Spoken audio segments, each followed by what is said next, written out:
Estamos en una serie de estudios bíblicos, de exposiciones bíblicas sobre el Evangelio según San Mateo, el capítulo 5. Todo este capítulo 5, también el 6 y el 7, es conocido popularmente como el Sermón de la Montaña, dado por Jesús particularmente a sus discípulos. Y en esta primera parte del Sermón del Monte, en los versos 1 hasta el 12-13, vamos a ver una enseñanza que también es conocida como las bienaventuranzas. Estas bienaventuranzas no son dadas para todo el mundo, aunque multitudes seguían a Jesús. Dice el capítulo 5, versículo 1, que Jesús se aparta de las multitudes y se dedica a un grupo selecto de personas a las cuales él llama discípulos, akalouteo en griego, personas que le siguen de cerca. Y hemos estado viendo anteriormente 6 bienaventuranzas y el día de hoy vamos a estar viendo la bienaventuranza correspondiente al capítulo 5, versículo 9. Permítanme leer una paráfrasis. Son especialmente prósperos los que hacen y mantienen la paz, porque serán llamados hijos de Dios. La versión Reina Valera dice: bienaventurados los pacificadores, porque ellos serán llamados hijos de Dios. Entonces, de acuerdo a Mateo capítulo 5, versículo 1 y los versículos subsiguientes, el Mesías, Jesús, da directrices claras a quienes seguirían su legado. ¿Cómo debería ser el carácter de aquellos que serían llamados hijos de Dios o ciudadanos del reino de los cielos? Y como hemos visto en las series anteriores, en las enseñanzas anteriores, todas las bienaventuranzas están interconectadas, ¿sí? Si no soy pobre en espíritu, que es la primera de ellas, y me reconozco como tal, no soy objeto de misericordia. Y si no lloro, que es la segunda, y me lamento por mi pecado y el pecado de mi entorno, no podré limpiar mi corazón y entonces no seré manso. Y si no domo ese potro interior, no puedo ser un pacificador. Ese es el punto central de nuestra enseñanza del día de hoy. Los mansos son aquellos que están dispuestos a hacer la paz. Quien no es puro de corazón, que es la bienaventuranza anterior, no puede llevar la paz integral que sobrepasa todo entendimiento. Will y Ariel Durant, en las lecciones de la historia, dicen lo siguiente, abro comillas: la guerra es una de las constantes de la historia y no ha disminuido en la civilización ni en las democracias. En los últimos 3.421 años de historia registrado, solamente 268 años no han visto guerra, cierro comillas. Entonces el día de hoy vamos a abordar 4 puntos acerca de esta bienaventuranza. Primero vamos a ver cuál es la fuente de la paz. En segundo lugar vamos a definir qué es un pacificador y qué no es un pacificador. En tercer lugar vamos a ver que los bienaventurados lideran el camino de la paz. Y por último, vamos a ver cómo podemos ser pacificadores. Vayamos a la primera, la fuente de la paz. ¿Dónde se origina la paz? Los bienaventurados se parecen a su Padre Celestial. Voy a volverlo a repetir. Los bienaventurados se parecen a su Padre Celestial. Mateo 5:9, lo repito: bienaventurados los pacificadores, porque ellos serán llamados hijos de Dios. Si buscamos la paz, dirán otros que nos parecemos entonces a nuestro Padre. ¿Por qué? Porque nuestro Dios es un Dios de paz. Y esa paz tuvo un costo muy alto: la vida de su Hijo. Romanos 5:10 dice que sin Cristo éramos enemigos, pero hemos sido reconciliados con Dios por la muerte de su Hijo. Y Pablo más adelante afirma en Colosenses 1:20, lo siguiente: que Jesús reconcilia consigo todas las cosas, así las que están en la tierra como las que están en los cielos. haciendo la paz. Cristo reconcilia todas las cosas, haciendo la paz mediante la sangre de la cruz. Dios el Padre y Jesús son la fuente, el origen de la paz. Jesús de Nazaret, de hecho, es llamado el príncipe de paz allá en el profeta mesiánico Isaías, capítulo 9, versículo 6. Al nacer el Mesías en Belén, los ángeles recuerden lo que cantaron: gloria a Dios en las alturas y paz. Paz a los hombres de buena voluntad. Lucas 2:14. Y antes de su muerte, en Juan 14:27, Cristo dijo a sus discípulos: mi paz os dejo, mi paz os doy. No como el mundo la da, yo os la doy. Pero aún después de resucitar, Jesús sigue insistiendo en este tema de la paz. Cuando se apareció a sus discípulos, la primera frase que él dijo, debido a que ellos estaban temerosos por los judíos y por los romanos, la primera frase que Jesús les da es: paz a vosotros. Lucas 24:36. Y ese saludo de paz a vosotros, paz a ustedes, expresa la esperanza del pueblo de Dios a través de los siglos. Un shalom perfecto. Más adelante, Pedro y la iglesia predicaron las buenas nuevas de paz por medio de Jesucristo. Hechos 10:36. Entonces, Jesús es la fuente de la paz. Y se preguntará alguno, bueno, ¿y cómo es ese reino de paz? Algunos definen ese reino como una tensión entre el ahora, el presente del reino de Dios y una manifestación futura del reino de Dios. En Edén, el ser humano, Adán y Eva, y todos nosotros dinamitamos la paz. Con Cristo y a través de su iglesia, esa paz va a ser restaurada. Entonces recuerden que estamos respondiendo a la pregunta: ¿cómo es ese reino de paz? Déjenme dar algunas ideas. Cuando Él regrese, cuando Jesús regrese, todo volverá a estar bien. Habrá cielos nuevos y tierra nueva. Habrá paz perfecta. Cuando Jesús juzgue a las naciones y convirtamos nuestras espadas en rejas de arado y nuestras lanzas en podaderas, y cuando no se alce la espada nación contra nación y no nos adiestremos más para la guerra. Isaías 2:4. Cuando se cumpla Isaías 11:6 al 9, que dice lo siguiente: morará el lobo con el cordero, y el leopardo se acostará con el cabrito, y el becerro y el león, y el becerro cebado juntos, y un niño pequeño los pastoreará. La vaca y la osa pasarán, sus crías se echarán juntas, y el león comerá paja como el buey. El niño de pecho jugará sobre la cueva de la cobra, y el niño destetado extenderá su mano sobre la caverna del áspid. No harán daño, ni destruirán en todo mi santo monte, porque la tierra será llena del conocimiento de Jehová como las aguas cubren la mar. Gloria a Dios. Dios el Padre y Jesús el Hijo son la fuente de la paz. Hace parte del carácter de Dios, de su naturaleza. Dios es un Dios de paz.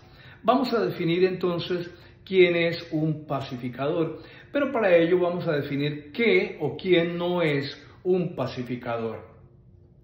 En la Grecia antigua y en la Roma antigua, ustedes recordarán la Pax Romana, un pacificador era un embajador enviado a establecer la paz por la fuerza. Algunos países europeos vinieron a algunas regiones de América, de todo el continente americano, y lograron la paz. En algunos sectores los indígenas no se levantaron contra los invasores europeos. Hubo paz porque mataron a todos los indígenas. Más o menos así era la paz griega y la paz romana. Esa paz a la fuerza se distingue de la que enseñó Jesús ahí en Mateo capítulo 5 y en otras partes del Nuevo Pacto. Quien considera la pacificación como un acto de amor, de humildad y de abnegación. La paz que la Biblia en este caso llama bienaventurada no proviene de evadir los problemas, no, yo mejor no me meto, yo me quedo calladito, no. Proviene de afrontar los problemas, de abordarlos, de superarlos y de arreglarlos. Romanos 14, 17 dice, es muy interesante este pasaje del apóstol Pablo a la iglesia de Roma, dice, porque el reino de Dios no es comida ni bebida, sino justicia, paz y gozo en el Espíritu Santo. Y, sorprendentemente, en el griego y en español, aparecen en ese mismo orden en casi todas las traducciones. Primero justicia, luego paz. Si no hay justicia, no puede haber paz. Si no hay justicia, no puede haber paz. Y cuando hay paz, entonces se finaliza, toda la población puede tener gozo.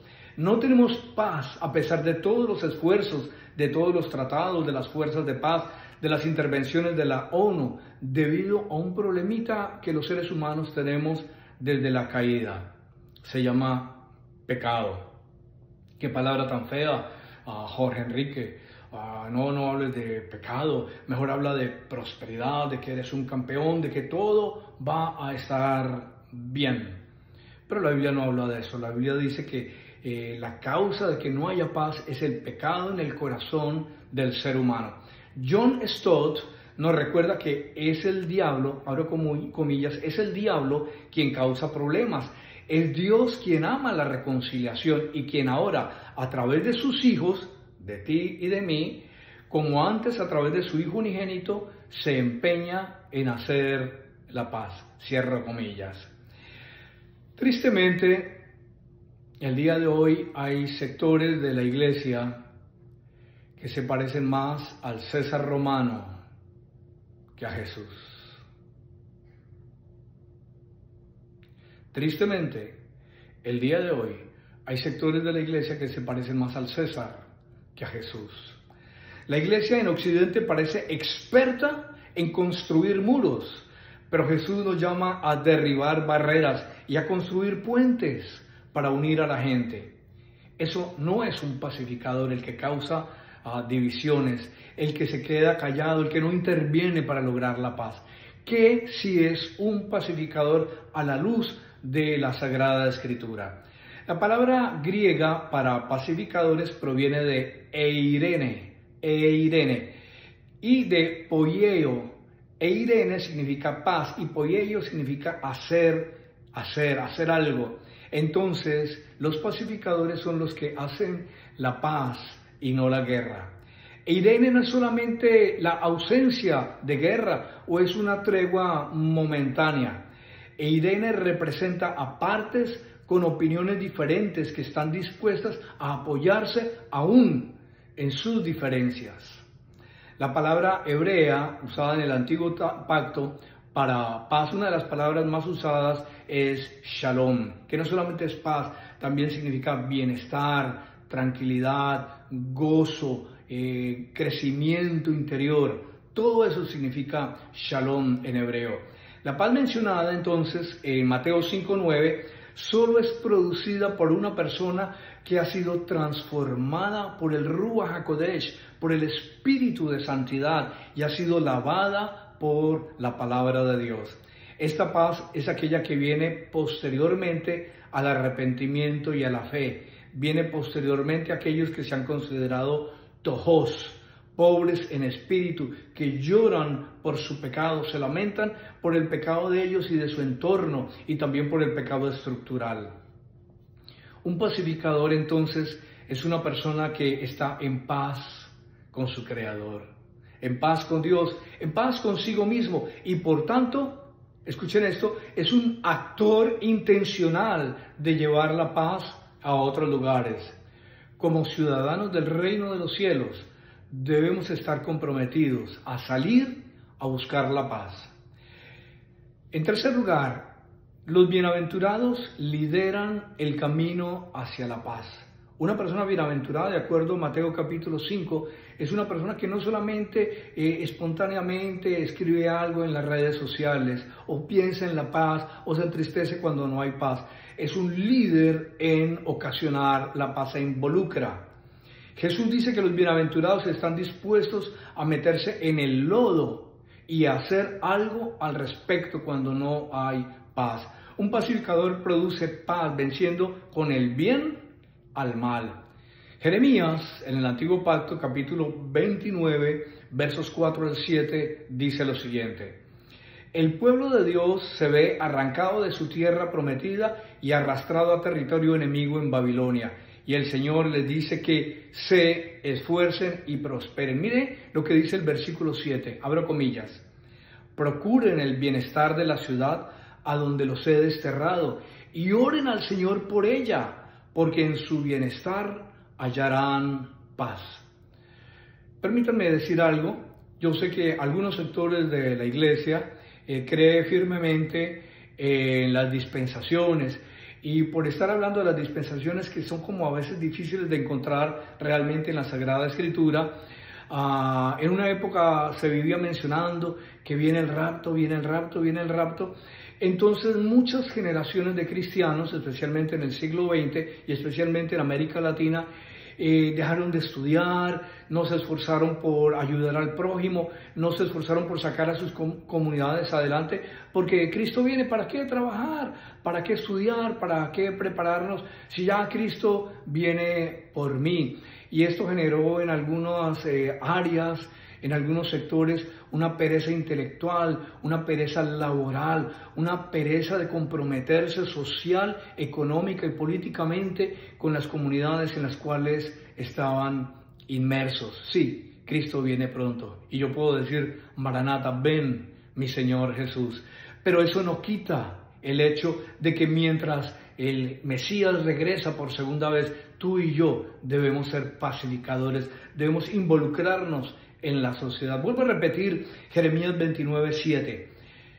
Dios le dice al pueblo de Israel: aunque hayan sido cautivos, aunque estén en un pueblo extraño, aunque no puedan cantar canciones de Sión y la lengua se les pegue al paladar, miren lo que el Dios le dice a Israel: procuren el bienestar de la ciudad a donde los he desterrado y oren al Señor por ella, porque en su bienestar, en el bienestar de la ciudad, hallarán su bienestar. Y la palabra bienestar aquí es la palabra hebrea shalom. Déjenme dar un ejemplo. Si ustedes me escuchan a mí tocar esa pieza, los conciertos de Brandenburgo, hechos por Johann Sebastian Bach, y me equivoco y me sale mal y no realmente puedo hacer una buena interpretación, ninguna persona va a pensar que Bach, Johann Sebastian Bach, no sabía componer melodías. Y aquellos que conocen el original no van a juzgar ni a culpar al original de Bach de el mal que yo he hecho, de mi mala interpretación. ¿Por qué? Porque la gente sabe distinguir entre el compositor, que fue Bach, y el intérprete, o mejor, el mal intérprete que he sido yo por mi pobre y lamentable interpretación. Lo mismo sucede en el plano espiritual.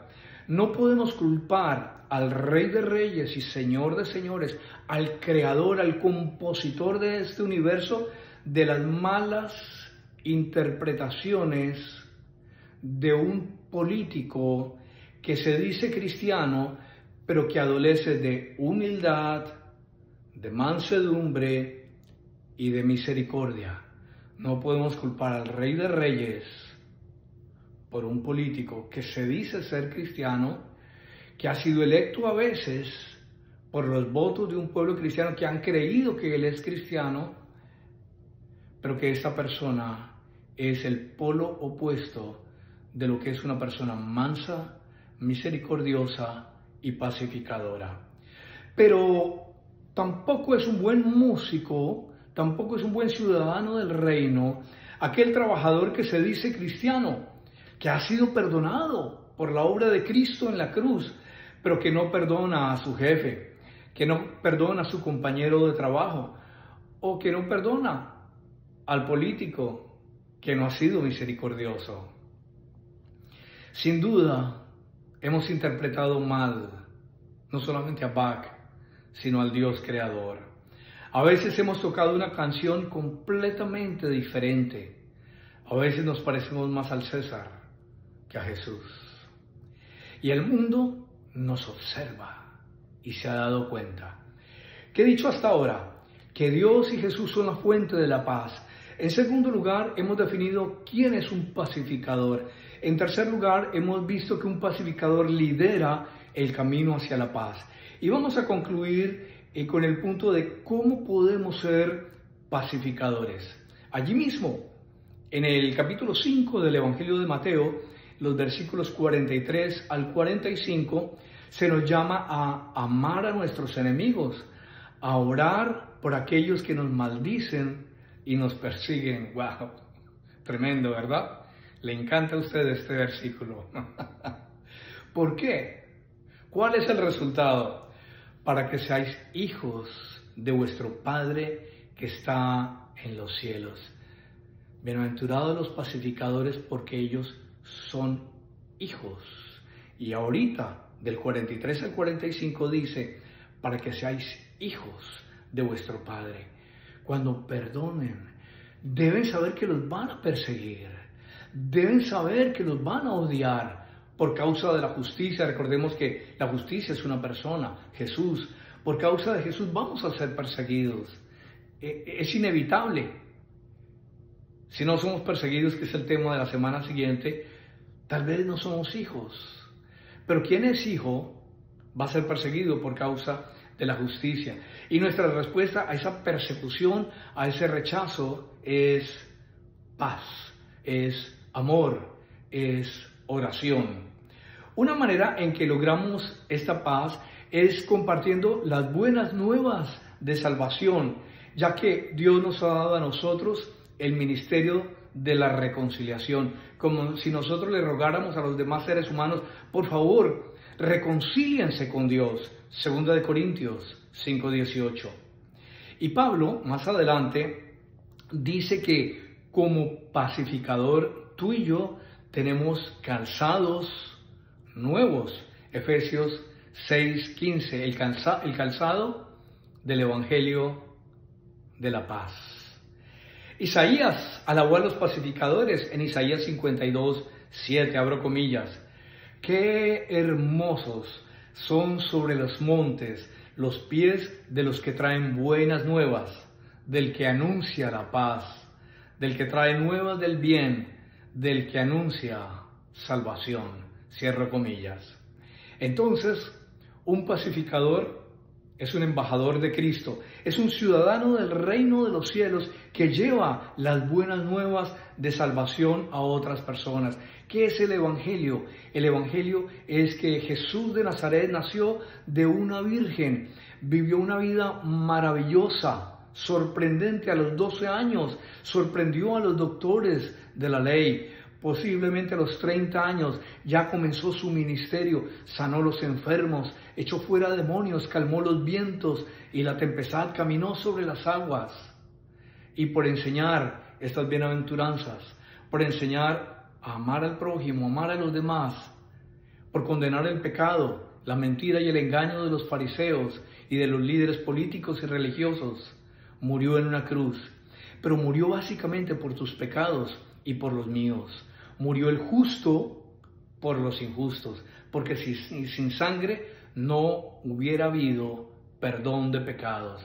Se necesitaba sangre derramada. ¿Y qué mejor sangre que la de un cordero inocente? La del Cordero de Dios que quita el pecado del mundo. Y al tercer día, no al día y medio, al tercer día se levantó triunfante, victorioso, poderoso sobre la muerte. Venció al que tenía el imperio de la muerte y se apareció a las mujeres primero. Se le apareció a Juan, se le apareció a Pedro, se le apareció a los que iban camino a Emaús, se le apareció a más de 500 personas y prometió enviar al Espíritu Santo, al Espíritu de Santidad 50 días después, y en Pentecostés vino la promesa del Padre. Ese es el Evangelio, que Cristo murió por ti y que si tú te arrepientes de tus pecados y tienes fe y crees el Evangelio, serás salvo. Esa es una manera de ser pacificadores, llevar las buenas nuevas de salvación. Pero un ciudadano del reino no solamente lleva el Evangelio, también se compromete con los nuevos creyentes y con sus comunidades en un discipulado integral, uniendo a las personas con Dios y uniendo a las personas entre ellas mismas, creando lazos de amistad, de hermandad, de perdón en su entorno. Los cristianos son llamados a ser pacificadores en sus hogares, en sus comunidades, en el mundo, buscando la reconciliación y la armonía en todas las áreas de la vida. Para ir finalizando, yo quiero invitarte a que pienses en los lugares en donde Dios te ha colocado, en el espacio físico en donde Dios te ha puesto. Quizás en tu hogar, quizás en tu trabajo, quizás en una organización de la que haces parte. En esos lugares donde hace falta shalom, donde hace falta paz. ¿Qué está fallando? ¿Cómo puedes ser tú un agente de paz y de reconciliación para unir a las personas? ¿Cómo puedes unir a la gente? ¿Cómo puedes contribuir a que haya paz? Hay unas sugerencias que quiero darte, unas herramientas que pueden servir para la paz: la humildad, la mansedumbre, el perdón, la justicia. Sin justicia no hay paz. El amor y la paciencia, todas ellas y otras más, son herramientas esenciales para la labor de pacificación. Al ser pacificadores, los creyentes reflejamos entonces el carácter de Dios y testificamos de su amor y de su reconciliación al mundo. ¿Quieres ser un pacificador? ¿Por qué no oramos y le decimos: Señor, hazme un instrumento de tu paz?